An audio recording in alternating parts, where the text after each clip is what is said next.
Right then, so let's highlight some of the major issues here.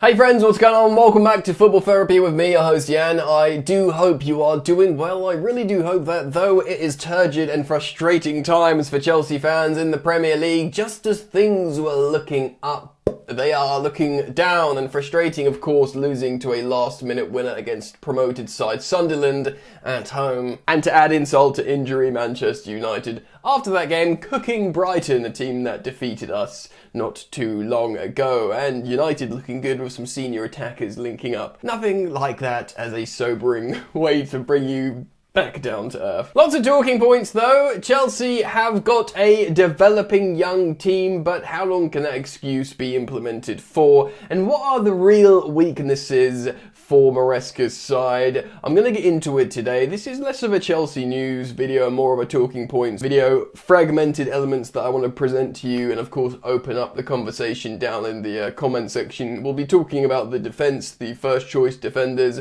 the issue with rotation coming up against teams that favour continuity and why that gives you a weakness. And is it a necessary evil when you're a club like Chelsea? Because that is the plan. That's what's been briefed to us Chelsea fans. We'll talk about the midfield. We'll talk about the form of the likes of Joao Pedro, and indeed the situation with a centre forward and how important it is to have a good one. I'm going to get into all of it today, guys, so stick with me. Thanks for stopping in. Thank you so much for your continued support here on the channel on Football Therapy. It's been awesome lately. I've been feeling the love, so thank you for that. Of course, we're closing in dangerously close now to 200,000 subscribers, which would be an amazing milestone for me. So thank you so much for liking, subscribing, hyping up the video, dropping those hype points and all that kind of stuff. So thank you again, and let's get into it. So starting off with the defence, take a look at this still image. Chalobah and Tosin facing one player holding up the ball. Both have all the time in the world. The goalkeeper's looking at the ball.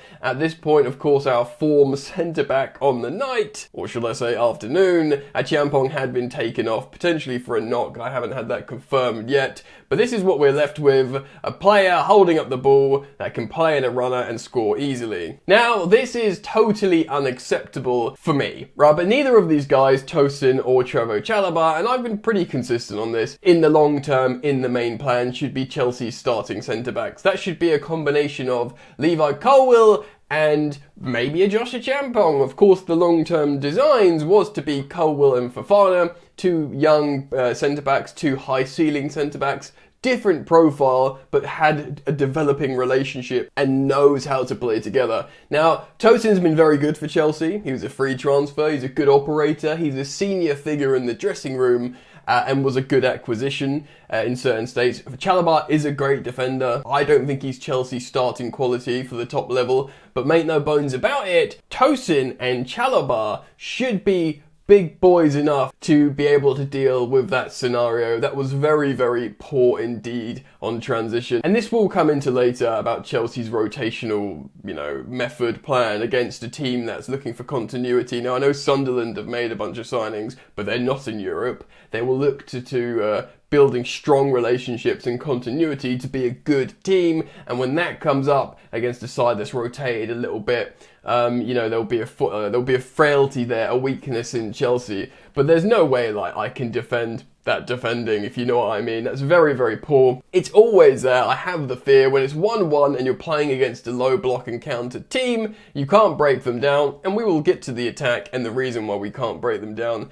You are always vulnerable on transition, but it's not like there was a 3-on-2 or a 3-on-1. It was a 1-on-2 that stood there for, I think, 6 or 7 seconds. I saw on social media, he's standing there, and he's simply not dealt with, which is unforgivable, really. And to be honest, the youth and, the naivety in youth sort of excuse does not work here, because I think Chalobah's, 26, and Tosin's 28. In front of a goalkeeper who's like 27, 28. That's just simply not good enough and poor, and I don't even want to put it down to, oh, they don't play well together. There's just no way I can defend that. And then who do you place the blame on? The players, not really the goalkeeper, but the players, the manager. It's up to the manager to make sure they don't do that. But I want to talk about the attack more so because that will happen. Sunderland is second in the Premier League. We're an upside down world now. That can happen, that situation. So if that does happen, you need to be able to put Sunderland away with loads of chances.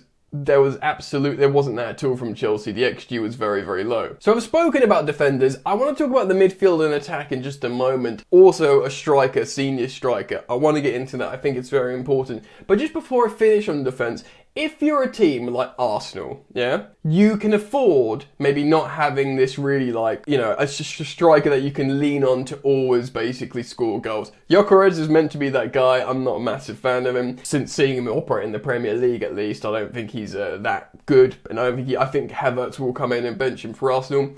But Arsenal's defence is so formidable, yeah. They have probably the second best goalkeeper in the league in David Raya. I think he's the second best behind Alisson, who's of course injured at the moment. But as I record today before the Crystal Palace game, they are on course to match or indeed beat Chelsea's defence record when we conceded only 15 goals in a whole Premier League season. That amazing record under Jose Mourinho that everyone said, well, that will never be beaten. That's an insane defence. That will never be done again. That's how they've started this season, to match or better that. That's how good it is. And when your defence is that good, calm amidst all the way up the pitch, and then you have more sort of confident players knowing that there's less pressure to score all the time because, oh my god, if we don't score 2 goals, we're screwed, sort of thing. And then you see Arsenal doing good wins and getting these solid 2-0 wins, should I say. And they can build off that, just as Chelsea built off that solid defence many, many years ago. Now, we have a bunch of good defenders. Lest we forget, Maresca did want a new defender. He maybe saw something he didn't like. Maybe this is, everything coming home to roost, as it were. But Chelsea do have good young defenders that will get better. And to his credit, Achampong deserves a great deal of praise. He looked very good before he came off. Maybe it's not the biggest problem at the moment, Chelsea's defence. But we know long term, should I say, my opinion long term is we need a new goalkeeper. Possibly a new centre-back. We'll see what happens there with developments. You sort of have to trust the manager and the coaching staff, what they see behind the scenes on training as well, because they will give them, a better opinion, a more educated opinion than what we can have just watching the games, as it were. Defence, right, let's move on. So Chelsea's midfield is actually really, really strong in terms of personnel. Of course, we've got, Enzo Fernandez, Moises Caicedo, who's rightly being, praised as the best central defensive midfielder in the world at the moment. Lavia and Santos are good players. Of course, Santos got thrown on in a difficult scenario and didn't get the opportunity maybe to demonstrate ability, and of course he still needs to settle into this Chelsea side. Of course we're missing Dario Asugo, who is good backup to Moises Caicedo in midfield, and often we see Reece James, who's a world-class player, play well in midfield. So there's a lot of good players in there. But the midfield, where, I do think games are won and lost, they still need to be able to link up to a capable defence, which I've just spoken about can be shaky with the rotation of Chelsea, and indeed a capable attack, which can be a big problem for us. I'm going to talk about the attack in a moment, about a striker and the form of Joao Pedro and the number 10 role in just a moment, but I want to speak broadly and take a moment about the whole rotation thing. Now, there was an article on The Athletic recently about how the plan at Chelsea is going to be continued rotation, how they think it's an intelligent and forward-thinking way to ensure Chelsea stay a top-performing team and don't have, injury crises which stop like Arsenal's title runs or stops Chelsea's ability to get into the top 4. You look at PSG, of course, they had an amazing season last season with continuity with Luis Enrique's PSG. They had the same, 14 players that always played. You'd starting 11, you'd change a couple. You change one of the front 3. If Barcola started, you bring on Doué. Vice versa. He'd bring on Zaire Emery for Vitinha or someone in midfield on top of that starting midfield 3. And it was continuity, and because of that continuity, they were amazing, but they also burnt out. And of course, we met them in the Club World Cup final. Chelsea battered them. It was a tactical masterclass from Enzo Maresca. It was an amazing performance from Cole Palmer. It really was. And Joao Pedro, who we're going to get onto. But ultimately, from there and the beginning of this season, you could see burnout and maybe the lack of rotational options hurt PSG. So there's been this like analytical look at top tier football. The best Guardiola teams in the last 5-6 years rotated quite a lot. But what it does is, especially when the players are young, it leaves you open to this huge vulnerability, to these moments where we saw this loss against Sunderland. Poor defensive action for the winner, whereas, even the long throw to a degree, but they're hard to deal with, the long throws. But the winner that we conceded was two players that aren't always playing together in Chalobah and Tosin, maybe rotation in the midfield at that point, not used to each other's actions and movements against a team in Sunderland who know exactly what they want to do. Do you know what I mean? So is it worth the payoff? Is it worth the risk? Well, it's not going anywhere. They will continue to have a big squad and rotation to A, keep players happy, and B, make sure in a high octane, high press system that you don't have legs burning out all over the gaff because there's rotational options. Now, it's really nice in theory. Oh, you got all these good players that can come in and it makes you a superpower. If it works, and maybe it will click a bit more because again they are young players, some are new, everyone's a bit green still, whether that's squad or indeed coaching staff. Maybe they will learn from issues, but it is concerning. I would rather have options than not. Ultimately, that's what it comes down to. You don't want to be like, oh, we're just completely ill-equipped for the season. We don't have the squad. We don't have the depth. Yeah, because Chelsea do have the depth in most parts of the pitch. But that is a problem. That will be the problem. The rotation and the continuity and chemistry brings vulnerability against teams with a little bit of know-how that know each other, like a Brentford or something like that. Of course, would just beat, a Liverpool who have been rotating their attack a little bit. It causes issues, man. Look, credit to Sunderland, I did a match reaction to that, feel free to move on. But I want to speak about the attack with Chelsea. I will speak about striker, because I think we're okay for wingers. Yeah, we've got Pedro Neto, Estevao when he plays wide, Gittins, Garnacho, between them, they've had good performances recently. It's okay. The wingers, and of course Cole Palmer can play on the wing. For me, it's that striker number 10, especially in the absence of Cole Palmer. And if you saw, the SofaScore ratings on my match reaction, it was the worst ratings were, of course, Gu and Joao Pedro in behind. So before we speak about the striker, let's take a moment and talk about Joao Pedro. Now, it's tough because he has been in poor form. I have been making excuses for him for a little while now in saying, well, you know what, despite him saying a while ago he wants to be a striker, his best performances, I think, has been when he's been withdrawn slightly, playing off a centre forward so he can pop off more shots. His career started at Chelsea very, very well in the Club World Cup, of course, and indeed the very beginning of this campaign looked good. Everyone had him in their fantasy Premier League team, which is an indicator that he was playing very well, especially considering he's not always an out-and-out striker, and on FPL he's listed as a forward, so you get less points. So people would have to have a lot of trust in him to be selected so heavily on fantasy football. It's just a good barometer of how many people were going, wow, Joao Pedro is awesome for Chelsea. But the truth is, he stopped taking shots. Literally, just stopped taking shots. I think he was being marshalled by backlines when he was playing as a lone striker. So for me, it was like, well, the problem's obvious. He needs to play off a striker so he can start taking shots again. Link up play, he's got that sort of, Samba boy, Brazilian flair. Let him, play between the lines a little bit more, flick on with a striker, bounce it off a striker and takes, shots again, score goals. Simple, right? But I am starting to think he's just in poor form. He had a bit of a horror show against Sunderland.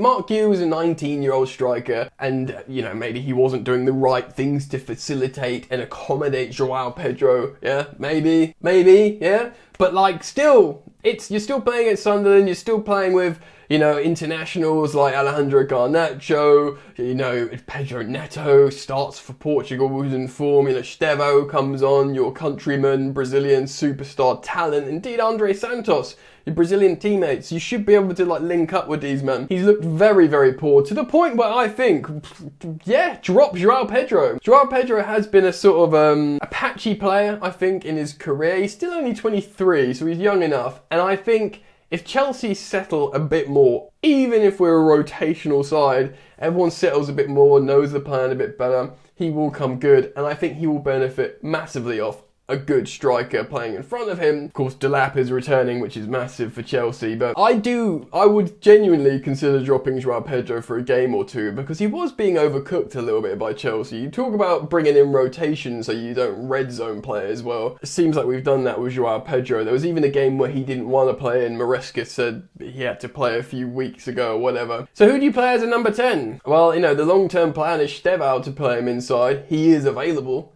at the moment. I mean, to be honest, in a Chelsea shirt, he's done some amazing stuff for us, but I've seen that largely on the right flank, playing as a winger, rather than playing on the inside. Estevao himself says he wants to play on the inside. The Chelsea manager says long-term I see him playing on the inside. But so far, I've seen his best work playing out on the wing, looking like a devastating winger. But still, he's there, he's available. I know Enzo Fernandez has played there for a while, but let's be real, he's more of like a box crasher rather than like a sort of playmaking number 10. Look, it's available there. You can have Pedro Neto on the right, Estevao in the middle, and then I guess Alejandro Garnacho on the left. Behind, hopefully returning Liam Delap. And that sounds very good. But yeah, let me know what you think. Should Joao Pedro be benched? And who would you play in the number 10 role at the moment? Comment down below, of course, in the absence of Cole Palmer.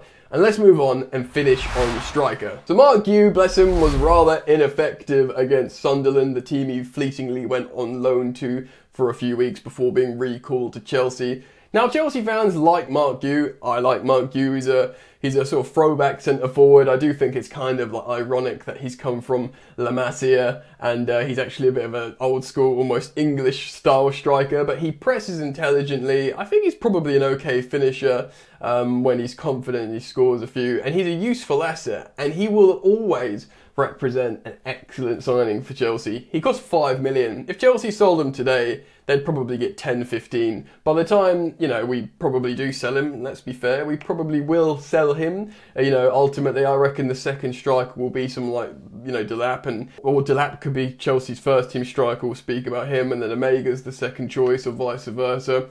Who knows, maybe eventually we do buy a big name. I'll speak about that in just a second. You know, Gu might go on another loan and then Chelsea might sell him for 20 million, quadruple their money. He will always represent a good signing for Chelsea. And I've got no issue with him starting against Sunderland. That's the exact lineup I called for, if you remember in my match preview. But in practice, it was poor. And that brings me on to the centre forwards more generally, because I wanted to talk about how I watch loads of Premier League football. I'm sure many of you do as well. I watched the Brentford game. Of course, Brentford beat Liverpool. Everyone beats Liverpool at the moment, which is great fun. But Igor Thiago, just a big boy striker. I'm thinking, he in this Chelsea side, Joao Pedro playing behind him, all the other young, you know, attacking midfielders and wingers playing around him, we'd probably beat Sunderland. Do you know what I mean? Just looking at, and that's Brentford striker.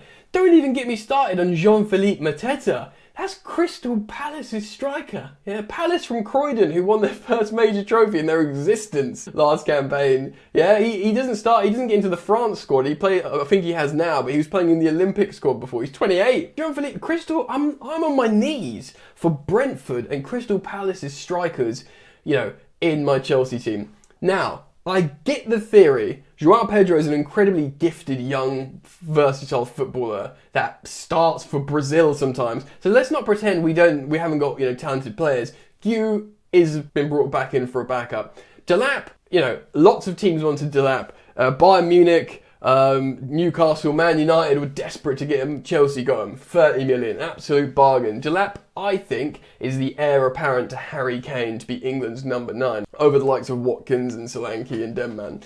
So I do think Delap could be excellent for Chelsea. We have to see him with a much bigger sample size over time, and thank goodness that he's available and returning to the Chelsea side, because it's now, you know, we really, really need him now. But I just look at these senior strikers, you know, like your Matetas and your Thiagos. I'm sure there's other examples up and down the league. Now, of course, I mentioned at the top of the video, Arsenal don't seemingly have that. I mean, they've got Gyökeres, and I'm sure he'll score a few goals and not, you know, bounce around. But in terms of these really canny operators in the Premier League, Arsenal necessarily don't need it, like I said, because they're built on their defence. But when you have an okay defence like Chelsea, lots of talent in attack in midfield and attack, you need just some senior guy that goes, right, I can sort this out up top. And when, you know, when you've got positionally versatile players like Joao Pedro and whatever, and you can't lean on them too much. You can't rely on them too much. Genuinely, in the last few games, like, Igor Thiago, Jean-Philippe Mateta start for Chelsea, and we shouldn't be in that position. that's you know, Chelsea Football Club shouldn't be in a position where, oh God, if only we just had Brentford striker for, you know. And I'm not talking about, you know, when they sold Ivan Toney for loads or whatever, or Ollie Watkins for loads to a bigger team. They're like current striker who's, you know, not being linked to big teams. Do you know what I mean? When Chelsea would really do with those kind of profile of strikers, you think, yeah, we've done this wrong. That's what, for me, is an indicator of, okay, we've done this wrong. They're still probably banking on, you know, Delap coming good and becoming the striker a great striker they think he is. Emmanuel Omega, you know, they're still saying, you know, youth is really undervalued. I agree to a point. And of course, there is that inevitability that young players, this said youth, will grow up and become senior, better strikers. So what are we doing? Are we just playing the waiting game? I don't think we look in January and go, right, we need to bring that guy in or whatever, but I need to see more, probably from Maresca, coaching in the attack. You know, he deserves praise sometimes for changing games tactically, which he has done recently. And then, you know, that sort of just real poor performance against Sunderland. But I wanted to break down, you know, I'm not going to dig out Sanchez for recent performances. I think we need a new goalkeeper, but that's pointless for me talking about. The defence, a talented midfield, a talented wide attack, but just needing that centre forward, especially in the modern game where centre forwards are coming back in a big way. You know, it was false nines for a long time. No one was playing like with a proper centre forward. But look at what Guardiola's doing, and he's like the leading authority of the evolution in football. He's got a big boy in goal who can, you know, stop shots no matter what, and he's got a big boy up top who will just score goals no matter what. And everyone's doing long throws again. We're back in the 90s, man. Let me know your thoughts, though. Please do comment down below. Thank you, as always, for joining me here on Football Therapy. Thank you for liking, subscribing, hyping, sharing, and all that good supportive stuff. And I do hope to see you back here soon on the channel. Take care. Peace. You ain't so tough with that bad boy tuck. I'ma get it how I'm living, I'ma walk the walk. Outline my lines, I rap through thought. Body bag the verse, outlined in chalk. In my life seen trouble, hustle on the double. Silence on the trigger like my pick got a muzzle. Yo, chick like to guzzle, bad boy stay in trouble. I only love this paper, sorry I don't. I laugh me, baby.